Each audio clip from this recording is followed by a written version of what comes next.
It's hard to see, but I like how each entrance to these caves, they're all distinct.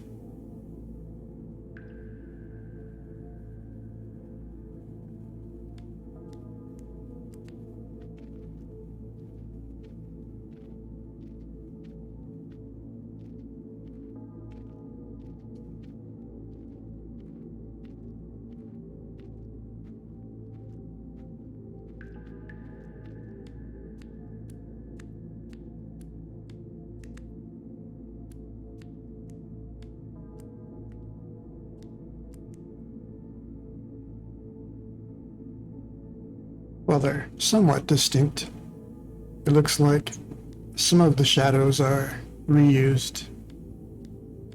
It might be hard to see on your screen, but in that dark area where the doorway is, that's the part I'm talking about. But that's normal with game design. You have to make shortcuts somewhere, such as the walking animation. Are you going to make each step unique? But then again, who does walk like that? However, when you're walking upwards, downwards, it's different. But the shade doesn't do anything very different when he's walking up or down. And most games don't. Strangely enough, most stairs are not actually stairs. They're just a flat slope. You imagine an MMO or something. You never get hung up on stairs. They're just a straight slope that the geometry that your character is walking on. But visually, it looks like stairs. And that's just shortcuts that people take when making games. But with this game, the doorways, spending enough time to create some unique doors.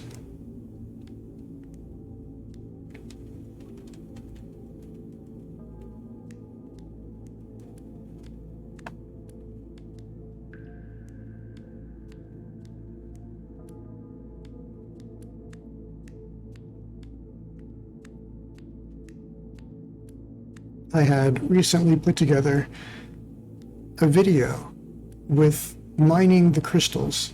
So I wanted to see, were some of the crystals faster than the others, and how did they line up with each other? I had some assumptions, but when I put all 5 crystals together from the footage of us playing the game, the black crystal was the fastest. It's like an introductory crystal, the location we were just at. And the other 4, surprisingly, they all broke right about the same time. The video is over on YouTube if you're curious to take a look at it. It's in real time, so it's quite slow.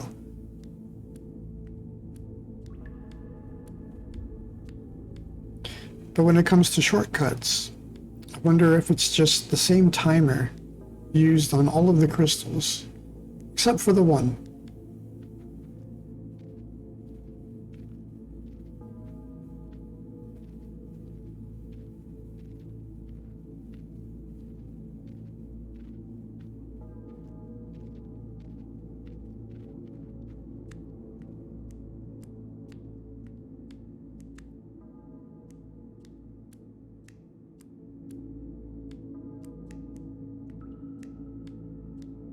I think, though, they look different enough that if we don't scrutinize them, we'll never know that some of them were repeated or not. Same with the crystals. They're so far apart that you would probably never know that it takes about the same time to break each of them.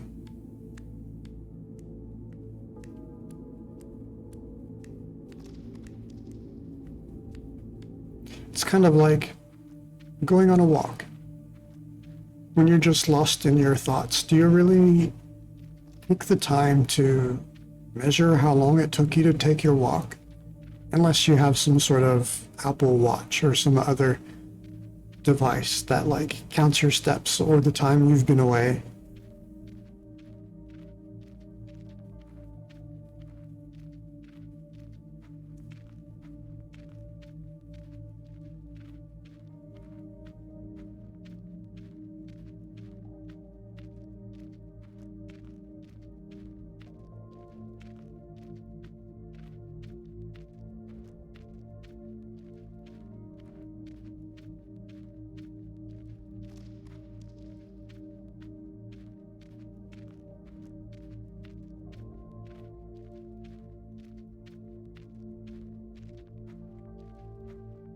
Look at the map while we walk.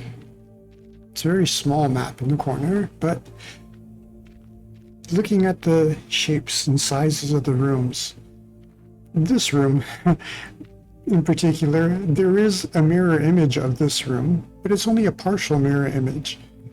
The one on the opposite side, it has a very different background.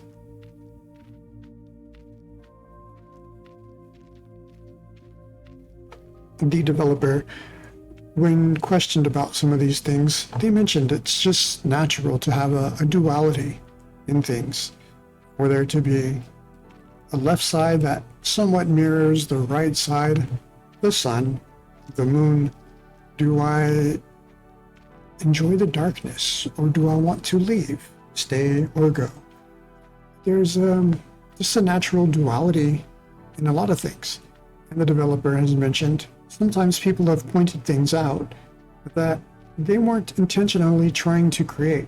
It just so happened to be that way because they're just a person, and that's just how sometimes people work.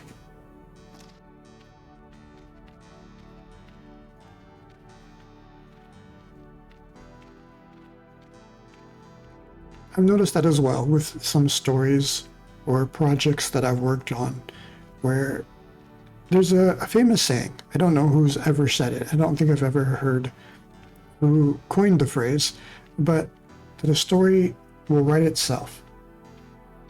And it's true. At some point, it feels like threads of a story that are just loose ends, that you have nothing to use, or it has no purpose, but at some point, it's like divinity. It's just something that just naturally comes together, where you have another loose thread and you don't know what to do with it. Then you see them both and they tie together, and it's like a jelly or an ooze or some pudding, and they just fit each other. I know I mentioned before about symbolism, and how I think of them as sort of a fluid, where depending on what puzzle piece you put next to them, that symbolism will take whatever shape of those puzzle pieces next to it. And it's the same way with writing stories, I think, where we don't think of it as symbolism, but perhaps it is, that we have these loose threads that just tie so perfectly together. And I think it's just something that's in our nature to do that. And it seems like, wow, this person is so gifted. They've done so well to put all these pieces together. I never could have done something like that. But stories tend to write themselves and come together in that way.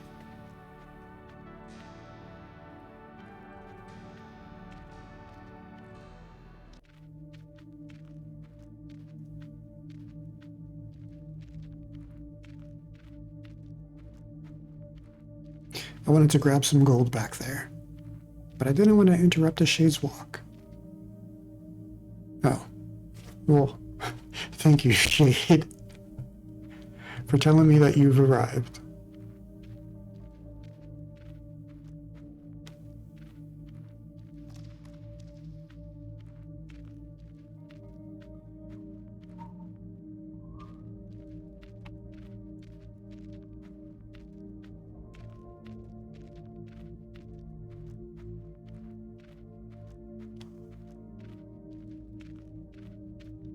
I guess we'll add to it. We'll do some of our own walking.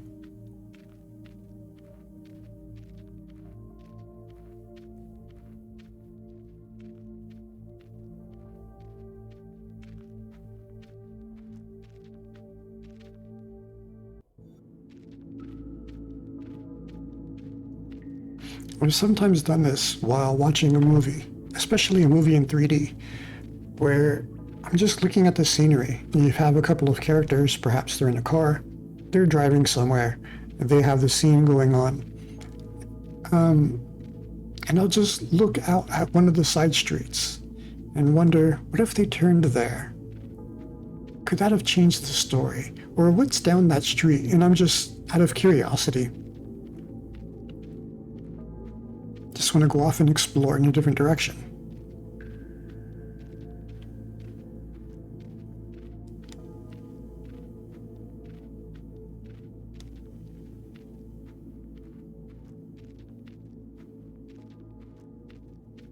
I've done that going on walks where it's the same main path. I'll go off the path or a bike ride. I used to take these really long bike rides, and it was to one place in particular, but I didn't like to ride that same road in particular again and again. So I would always find a side street and just wander off. I found a few parks in the city I was in that I had never heard of before, never knew existed. Yeah, actually 2 parks. And then I had gone back some other time just to visit the park.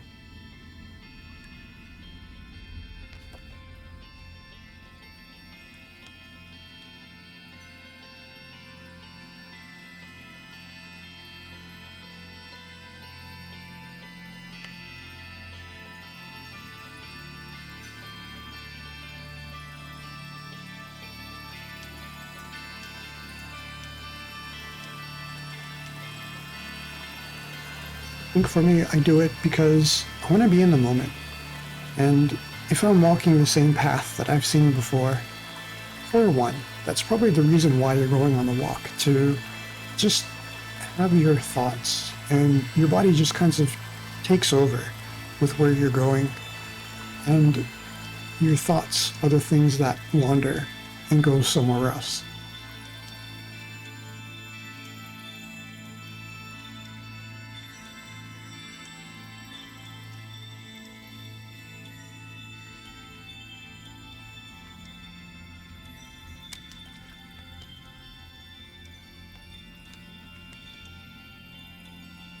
What is it he's trying to pick up? What is it I'm seeing? It looks like a piece of moss. Aha.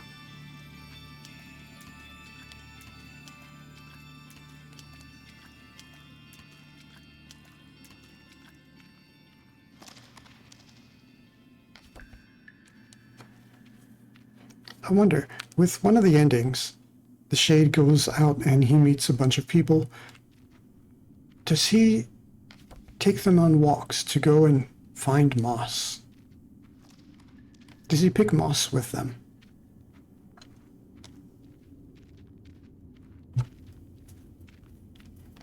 There's some fun fan art of the shade, and a little troll hanging out by the well, drawing pictures.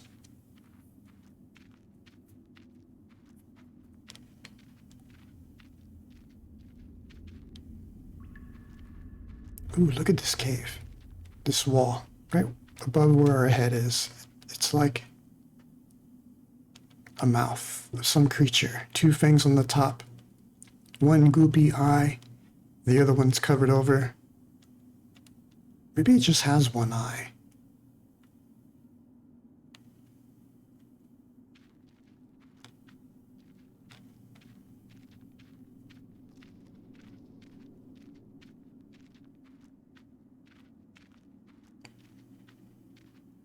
The shade says, "It's so lonely here. Are you kidding? There's so many cool things to look at."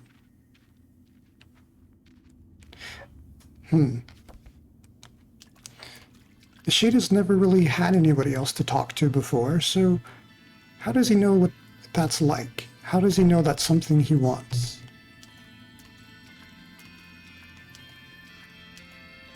I guess for our shade, it's just natural. Perhaps going back to that theory that he has lived a life before this. And so, in some way, he still recollects, he still remembers that perhaps he did have those things.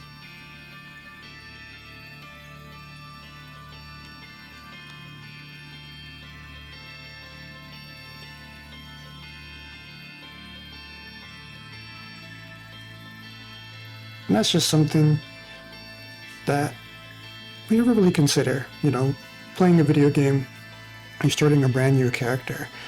For your character to have a past, usually not. Only a few games start you off as like a tiny baby, and you go through a process of growing up. So you go through those steps. As we're walking on steps.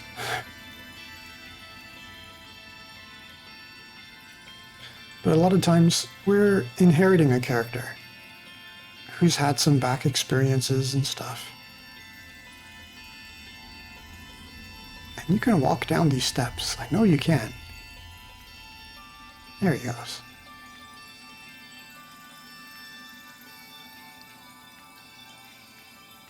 But our shade, he was created. And immediately after being created, he's fine. He walks, you know. He reads. He didn't have to learn any of that stuff.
I considered grabbing some more moss, but I think I want to head back and continue reading Zarathustra.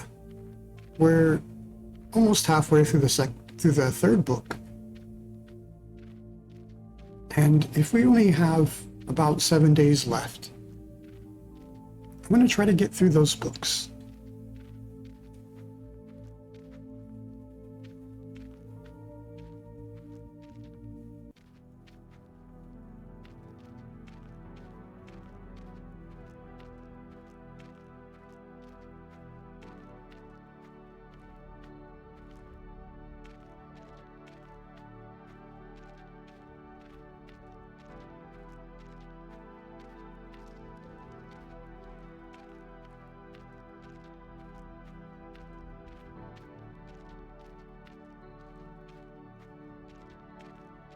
This room as well.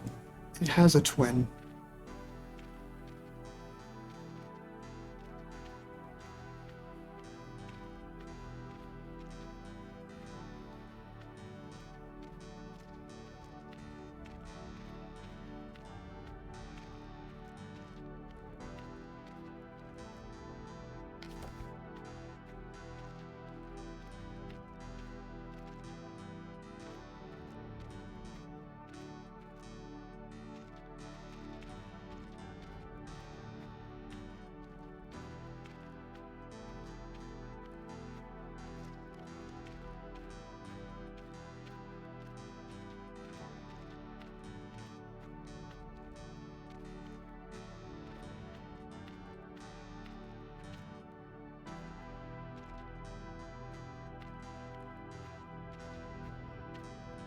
I wonder This place does seem like it was designed to have more people here, but I wonder if it was only prepared to have more people, but perhaps there were no actual people here.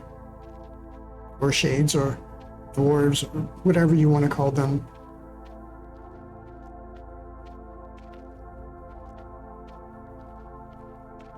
This might be faster.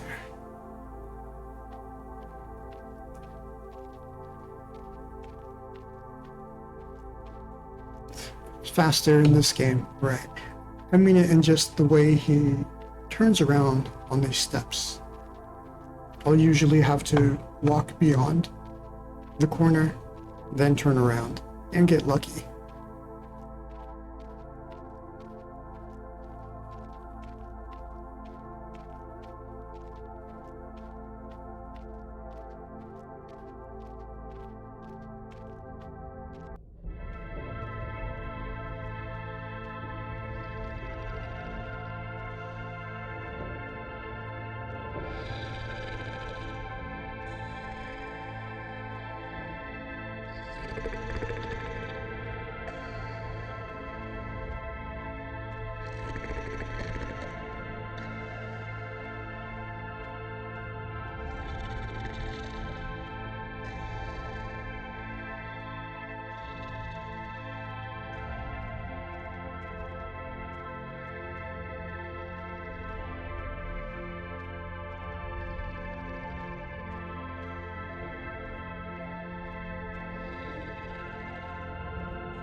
Oh yeah, I moved the gold behind our little throne.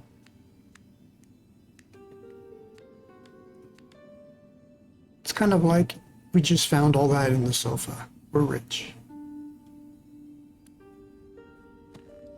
Oh wait, let's go start a fire.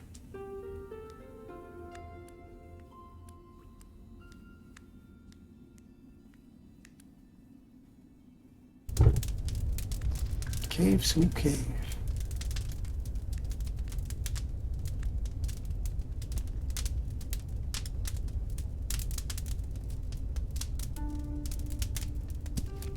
Zarathustra, Book 3, Chapter 48. Before sunrise. O heaven above me, thou pure, thou deep heaven, thou abyss of light, gazing on thee, I tremble with divine desires. Up to thy height to toss myself, that is my depth. In thy purity to hide myself, that is mine innocence. The god veileth his beauty, thus hidest thou thy stars. Thou speakest not, thus proclaimest thou thy wisdom unto me. Mute over the raging sea, hast thou risen for me today. Love for thy modesty, make revelation unto my raging soul. In that thou camest unto me, beautiful, veiled in thy beauty. In that thou spakest unto me mutely, obvious in thy wisdom. How could I fail to divine all the modesty of thy soul? Before the sun didst thou come to me, the lonesomest one. We have been friends from the beginning. To us our grief, gruesomeness, and ground common. Even the sun is common to us. We do not speak to each other because we know too much. We keep silent to each other. We smile our knowledge to each other. Art thou not the light of my fire? Hast thou not the sister soul of mine insight? Together did we learn everything. Together did we learn to ascend beyond ourselves, to ourselves, and to smile uncloudedly. Uncloudedly to smile out of luminous eyes and out of miles of distance, when under us constraint and purpose and guilt steam like rain. I wandered, and wandered I alone. For what did my soul hunger by night, and in labyrinthine paths? And I climbed I mountains. Whom did I ever seek, if not thee, upon mountains? In all my wandering and mountain climbing, a necessity was it merely, and a makeshift of the unhandy one, to fly, only wanteth mine entire will, to fly unto thee. And what have I hated more than passing clouds, and whatever tainteth thee? And mine own hatred have I even hated, because it tainted thee. The passing clouds I detest, those stealthy cats of prey, they take from thee and me what is common to us, the vast, unbounded, yea, and amen saying. These mediators and mixers we detest, the passing clouds, those half and half ones that have neither learned to bless nor to curse from the heart. Rather will I sit in a tub under the closed heaven, rather will I sit in the abyss without heaven, than see thee, thou luminous heaven, tainted with passing clouds. And oft have I longed to pin them fast with the jagged gold wires of lightning, that I might, like the thunder, beat the drum upon their kettle bellies. An angry drummer, because they rob me of thy yea and amen. Thou heaven above me, thou pure, thou luminous heaven, thou abyss of light, because they rob thee of my yea and amen. For rather will I have noise and thunders and tempest blasts than this discreet, doubting cat repose. And also amongst men do I hate most of all the soft treaders and half ones, and the doubting, hesitating, passing clouds. And he who cannot bless shall learn to curse. This clear teaching dropped unto me from the clear heaven. This star standeth in my heaven, even in dark nights. I, however, am a blesser and a yea-sayer, and if thou be but around me, thou pure, thou luminous heaven, thou abyss of light, into all abysses do I then carry my beneficent yea-saying. A blesser have I become, and a yea-sayer, and therefore strove I long, and was a striver, that I might one day get my hands free for blessing. This, however, is my blessing, to stand above everything and its own heaven, this round roof, its azure bell, and eternal security, and blessed is he who thus blesseth. For all things are baptized at the font of eternity, and beyond good and evil themselves, however, are but fugitive shadows, and damp afflictions, and passing clouds. Verily, it is a blessing, and not a blasphemy, when I teach that above all things there standeth the heaven of chance, the heaven of innocence, the heaven of hazard, the heaven of wantonness, of hazard. That is the oldest nobility in the world. That gave I back to all things. I emancipated them from bondage under purpose. This freedom and celestial serenity did I put like an azure bell above all things, when I taught that over them and through them no eternal will willeth. This wantonness and folly that I put in place of that will, when I taught that in everything there is one thing, impossible, rationality, a little reason to be sure, a germ of wisdom scattered from star to star. This leaven is mixed in all things. For the sake of folly, wisdom is mixed in all things. A little wisdom is indeed possible, but this blessed security have I found in all things, that they prefer to dance on the feet of chance. O heaven above me, thou pure, thou lofty heaven, this is now thy purity unto me, that there is no eternal reason spider and reason cobweb, that thou art to me a dancing floor for divine chances, that thou art to me a table of the gods for divine dice and dice players. But thou blushest. Have I spoken unspeakable things?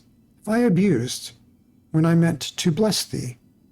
Or is it the shame of being two of us that maketh thee blush?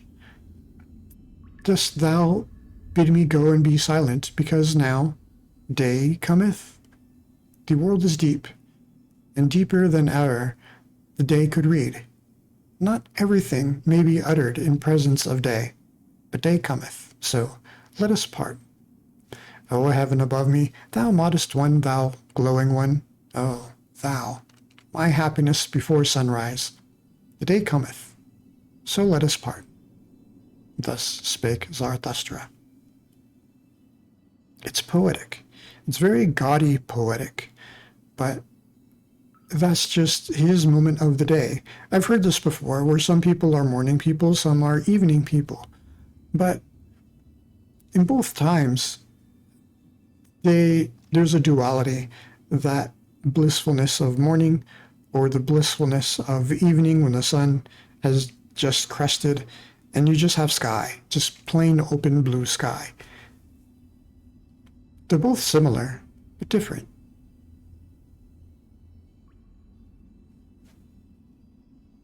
It's kind of the glass is half full thing. And some people, the glass is half, right? Is it half full or is it half empty? To me, it's a simple question with a simple answer. It depends on your intent. If you're somebody sitting at a table in a restaurant and you have the glass in front of you, it's more than likely half empty because you're drinking it. If you're the waiter or waitress, you come around and you see that glass, it's half full. It's because you go around and you refill it. You know, it's just same thing, different perspective. It's neither one or the other. It's more of that intent behind it.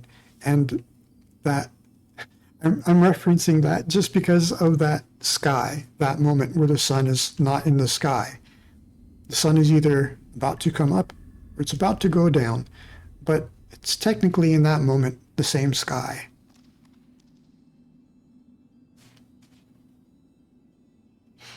Chapter 49. The bedwarfaring virtue. Bedwarfing?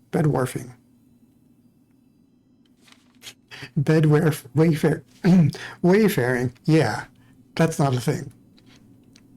When Zarathustra was again on the continent, he did not go straight away to his mountains and his cave, but made many wanderings and questionings, and ascertained this and that, so that he said to himself jestingly, Lo, a river that floweth back unto its source in many windings, for he wanted to learn what had taken place among men during the interval, whether they had become greater or smaller.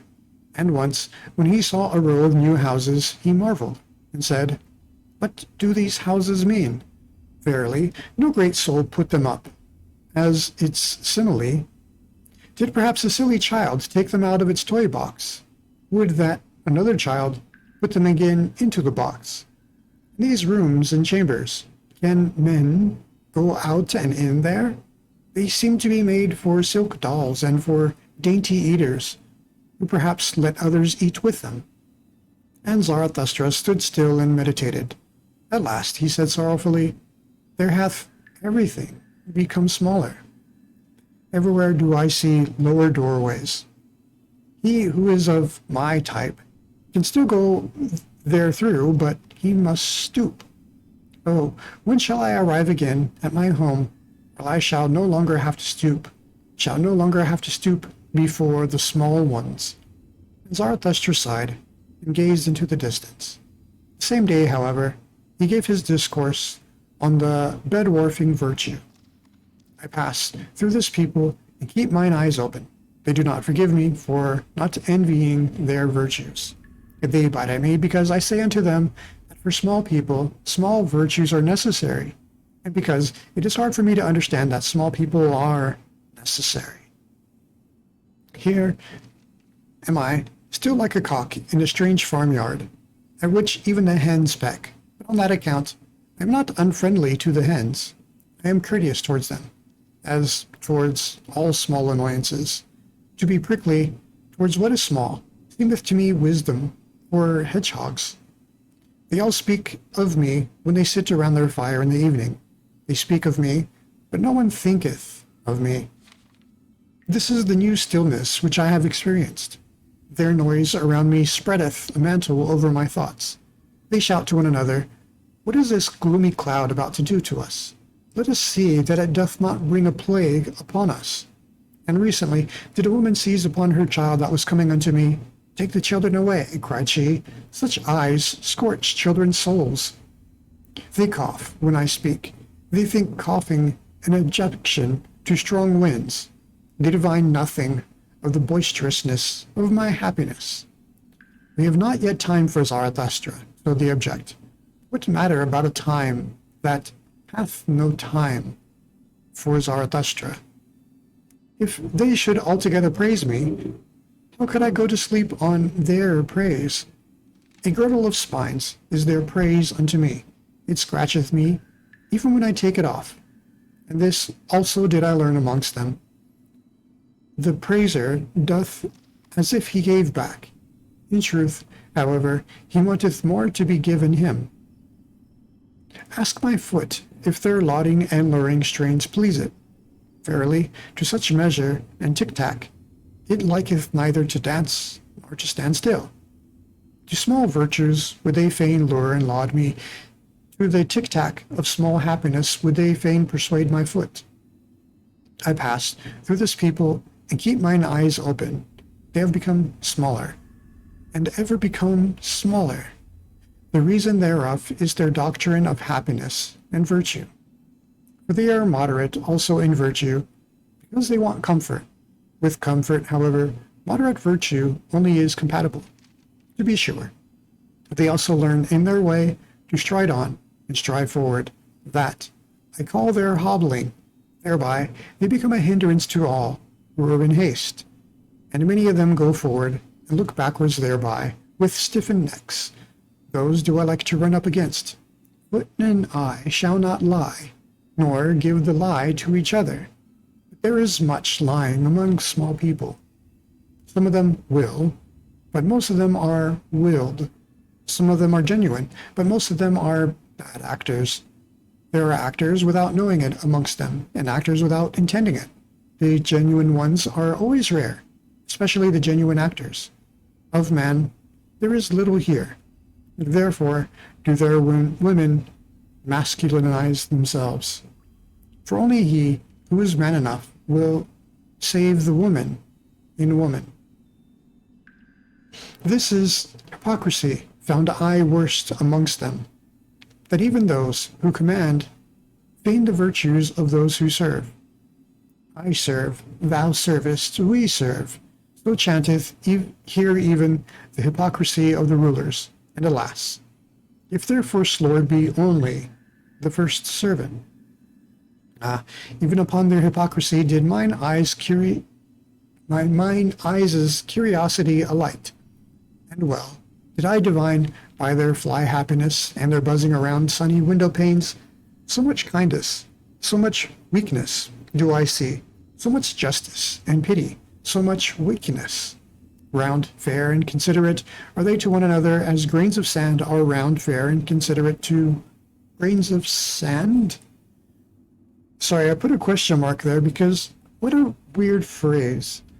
I'll revisit that. Modesty. Modestly to embrace a small happiness. That do they call submission. And at the same time, they peer modestly after a new small happiness. In their hearts, they want simply one thing most of all, and no one hurt them. Thus do they anticipate everyone's wishes and do well to everyone. That, however, is cowardice, though it's be called virtue. And when they chance to speak harshly, those small people, then do I hear therein only their hoarseness. Every draught of air maketh them hoarse. Shrewd indeed are they, their virtues have shrewd fingers, but they lack fists. Their fingers do not know how to creep behind fists. Virtue for them is what maketh modest and tame. Therewith they have made the wolf a dog, and man himself man's best domestic animal. We have set our chair in the mists, so saith their smirking unto me, and as far from dying gladiators as from satisfied swine. That, however, is mediocrity, though it be called moderation. I'll finish the chapter. I pass through this people and let fall many words, but they know neither how to take nor how to retain them. They wonder why I came not to revile venery and vice, and verily I came not to warn against pickpockets either. They wonder, why am I not ready to abet and whet their wisdom, as if they had not yet enough of wiseacres, whose voices grate on mine ear like slate pencils. And when I call out, curse all the cowardly devils in you, and that would fain whimper, and fold the hands and adore. Then do they shout, Zarathustra is godless. And especially do their teachers of submission shout this.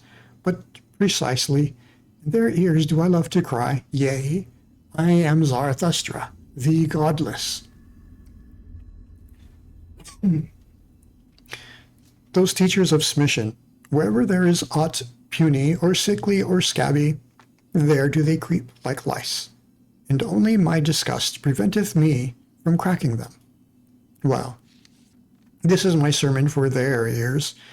I am Zarathustra, the godless, who saith, Who is more godless than I, that I may enjoy his teaching? I am Zarathustra, the godless. Where do I find mine equal? And all those are mine equals who give unto themselves their will, and deviest themselves of all submission. I am Zarathustra the godless. I cook every chance in my pot, and only when it hath been quite cooked do I welcome it as my food. And verily, many a chance came imperiously unto me, but still more imperiously did my will speak unto it. Then did it lie imploringly on its knees. Imploring, that is what might find home and heart with me, and saying flatteringly, See, O Zarathustra, how friend only cometh unto friend. But why talk I, when no one hath mine ears? And so will I shout it out unto all the winds. Ye ever become smaller, ye small people, ye crumble away, ye comfortable ones, ye will yet perish. By your many small virtues, by your many small omissions, by your many small submissions, too tender, too yielding, so is your soil. But for a tree to become great, it seeketh to twine hard roots around hard rocks. Also, what ye omit weaveth at the web of all the human future. Even your knot is a cobweb, and a spider that liveth on the blood of the future. And when ye take, then is it like stealing, ye small virtuous ones, but even among knaves honor saith that one shall only steal when one cannot rob. It giveth itself, that is also a doctrine of submission. But I say unto you, ye comfortable ones, that it taketh to itself, and will ever take more and more from you. That ye would renounce all half-willing, that would decide for idleness, as ye decide for action. That ye understood my word, do ever what ye will, but first be such as can will. Love ever your neighbor as yourselves, but first be such as love themselves. Such as love with great love, such as love with great contempt. Thus speaketh Zarathustra the godless. But why talk I, when no one hath mine ears? It is still an hour too early for me here. Mine own forerunner am I among this people, mine own cock crow in dark lanes. But their hour cometh, and there cometh also mine. Hourly do they become smaller, poor, and unfruitfuler, poor herbs, poor earth. And soon shall they stand before me like dry grass in prairie, and verily weary of themselves, and panting for fire more than for water. O blessed hour of the lightning, O mystery before noontide, running fires will I one day make of them, and heralds with flaming tongues. Herald, shall they one day with flaming tongues? It cometh, it is nigh, the great noontide. Thus spake Zarathustra. So he made this analogy in the beginning of like the rooster with a bunch of hens.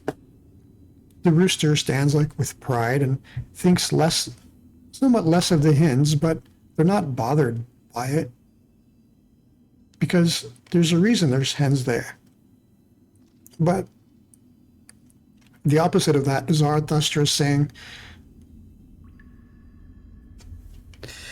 he's calling the people that they're drying up and they're not going to come to me for water, but for fire. What, they want to just be destroyed? I know this is something he mentioned in another book where people seek to be destroyed. Usually people who have strived to reach mountaintops and who have failed. And I call them toxic.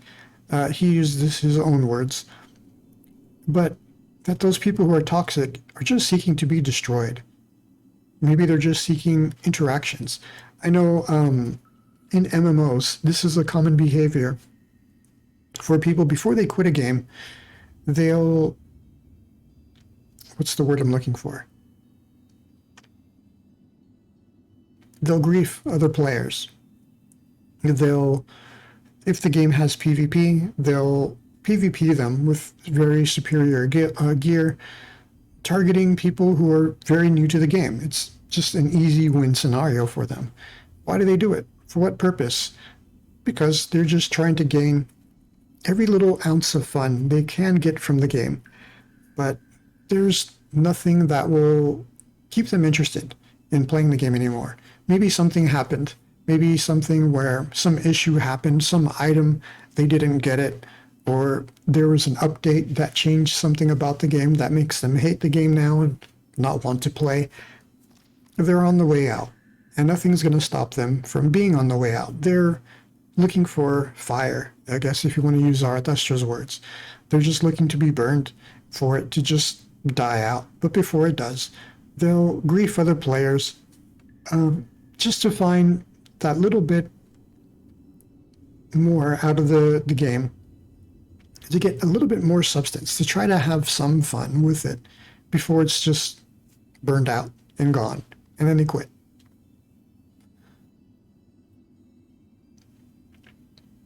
But why would the people do that? Zarathustra, he's talking like a madman, honestly. He's going out there, and I say it's like a madman because I've met people like this where they're preaching the time will come and I will do these things, and what? Like, no, that time isn't going to come. Stop babbling, you know. But yeah, there was this weird thing you mentioned here that I found really unusual. So I'm reading this book. I just wanted to throw out there that I don't necessarily agree with things that Zarathustra says. And it's just written in that time and how people thought and what they thought was normal and such. And he makes these comments about slaves. He makes comments about women. Yeah, right there at the top. But that was just a sign of their times. Is he wise for it? You can judge for yourself that. But this part, round and fair, considerate are they to one another. Grains of sand are round and fair and considerate to grains of sand. No. Grains of sand are like the most harsh thing out there. Have you ever been to the beach and you get sand under your clothes? It's harsh, it's abrasive. You want to wash it off. When you get back from the beach, you put all the clothes into the wash, you shower off because you don't like the sand sticking to you. It's an abrasive material.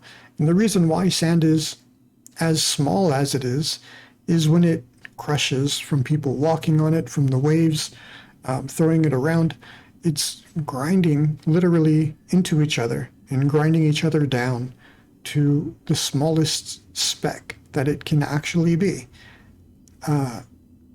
They're not fair. They're not round. And they're not considerate to each other because they're literally grinding each other down. Perhaps the sand that he walks on is more pure than many of the other beaches in the world. That's the only thing I can think of with that.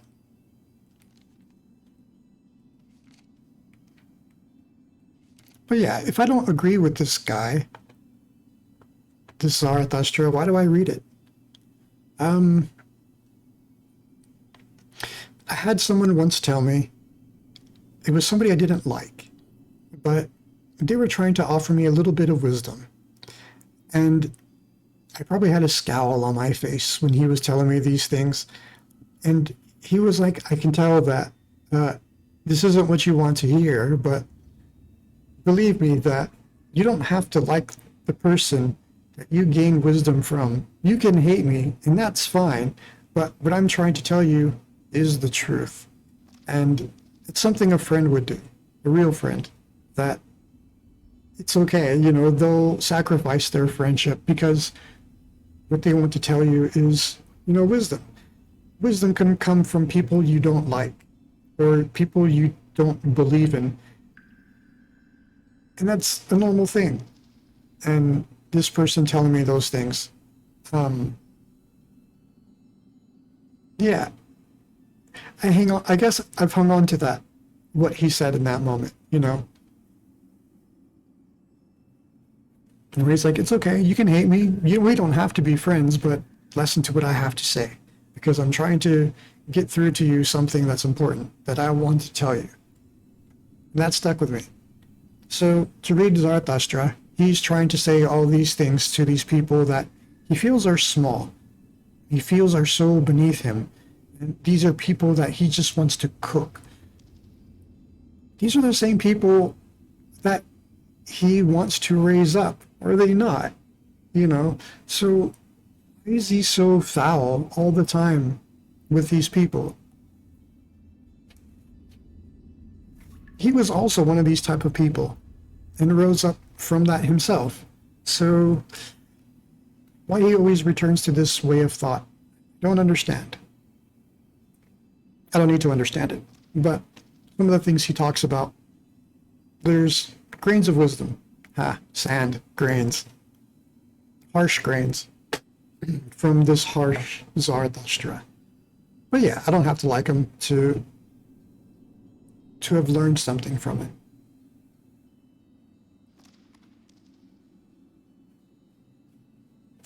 Let's see. So next one's short. It's not short at all. Let's give it a try. I guess this is chapter 50. On the Olive Mount. Winter. A bad guest sitteth with me at home. Blue are my hands with his friendly handshaking. I honor him, that bad guest, but gladly leave him alone. Gladly do I run away from him, and when one runneth well, then one escapeth him. With warm feet and warm thoughts do I run, where the wind is calm, to the sunny corner of mine olive mount. There do I laugh at my stern guest, and am still fond of him, because he cleareth my house of flies, and quieteth many little noises. For he suffereth it not, if a gnat wanteth to buzz, or even two of them. Also the lanes maketh he lonesome, so that the moonlight is afraid there at night. A hard guest is he, but I honor him, and do not worship, like the tenderlings, the pot-bellied fire idol. Better even a little teeth chattering than idle adoration. so willeth my nature, and especially have I a grudge against all ardent, steamy fire idols. Him whom I love better in winter than in summer. Better do I now mock at mine enemies, and more heartily when winter sitteth in my house. Heartily, verily, even when I creep unto bed, there still laugheth and wantoneth my hidden happiness, even my deceptive dream laugheth. I, a creeper, never in my life did I creep before the powerful, and even if I ever lied, then did I lie out of love. Therefore am I glad even in my winter bed. A poor bed warmeth me more than a rich one, for I am jealous of my poverty, and in winter she is most faithful unto me. With a wickedness do I begin every day. I mock at the winter with a cold bath. On that account grumbleth my stern housemaid.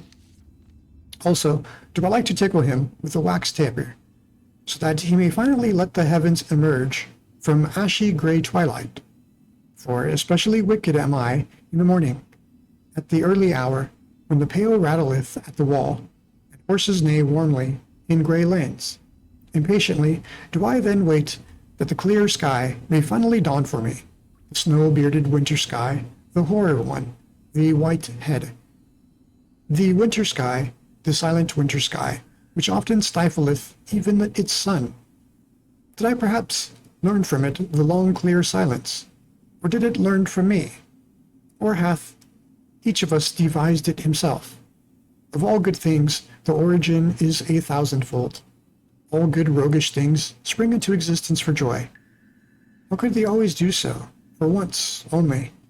A good roguish thing is also the long silence, and to look, like the winter sky, out of a clear round-eyed countenance, like it to stifle one's sun, and one's inflexible solar will. Verily, this art and this winter roguishness have I learnt well. My best loved wickedness and art is it, that my silence hath learnt not to betray itself by silence. Clattering with diction and dice, I outwit the solemn assistants. All those stern watchers shall my will and purpose elude, that no one might see down into my death, and into mine ultimate will. For that purpose did I devise the long clear silence. Many a shrewd one did I find. He veiled his countenance, and made his water muddy, that no one might see therethrough and thereunder. But precisely unto him came the shrewder distrusters and nutcrackers. Precisely from him did they fish his best concealed fish. But the clear, the honest, the transparent, these are for me the wisest silent ones. In them, so profound is the depth that even the clearest water doth not betray it. Thou snow-bearded, silent winter sky, thou round-eyed white head above me, O thou heavenly simile of my soul and its wantonness! And must I not conceal myself like one who hath swallowed gold, lest my soul should be ripped up? Must I not wear stilts, that they may overlook my long legs, all those enviers and injurers around me? Those dingy, fire-warmed, used-up, green-tinted, ill-natured souls, how could they endure my happiness? Thus do I show them only the ice and winter of my peaks, and not that of my mountain windeth all the solar girdles around it. They hear only the whistling of my winter storms, and know not that I also travel over warm seas, like longing, heavy, hot south winds. They commiserate also my accidents and chances, but my word saith, suffer the chance to come unto me. Innocent is it as a little child. How could they endure my happiness if I did not put around it accidents, and winter privations, and bearskin caps, and mantling snowflakes? If I did not myself commiserate their pity of those enviers and injurers, if I did not myself sigh before them, and chatter with cold, impatiently let myself be swathed in their pity, this is the wise, waggish will and goodwill of my soul, that is, concealeth not its winters and glacial storms. It concealeth not, it chilblains either.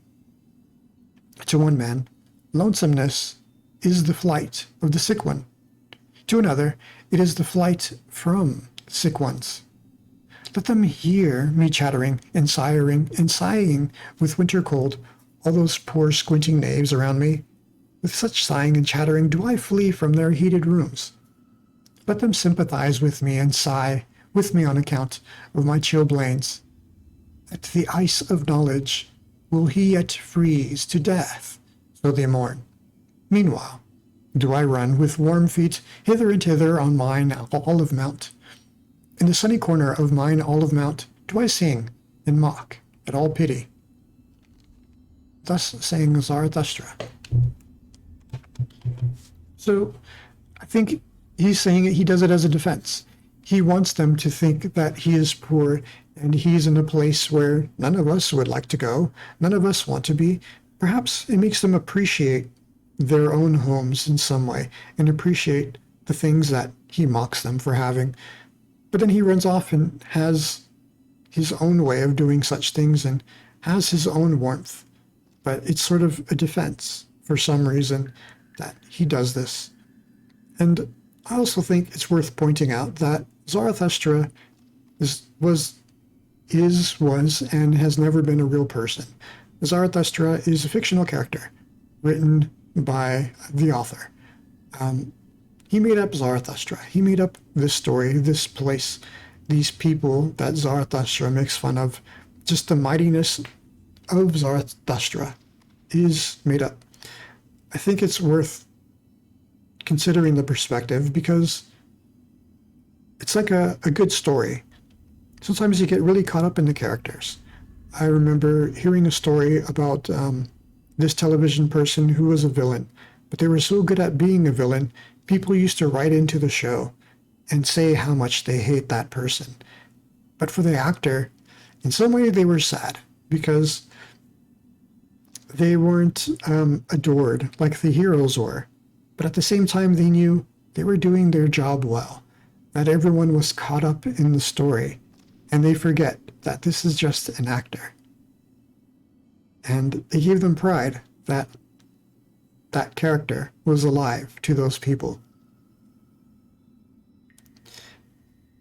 But yeah, just to break that wall sometimes, I think it's important with Zarathustra that the way he's sharing these things is perhaps an illusion built up for the reader, because by pointing out certain things about Zarathustra and learning from it, I think that's the point, is that knowledge, that wisdom to be gained from it, from participating in the story in such a way that you think of this as a real person.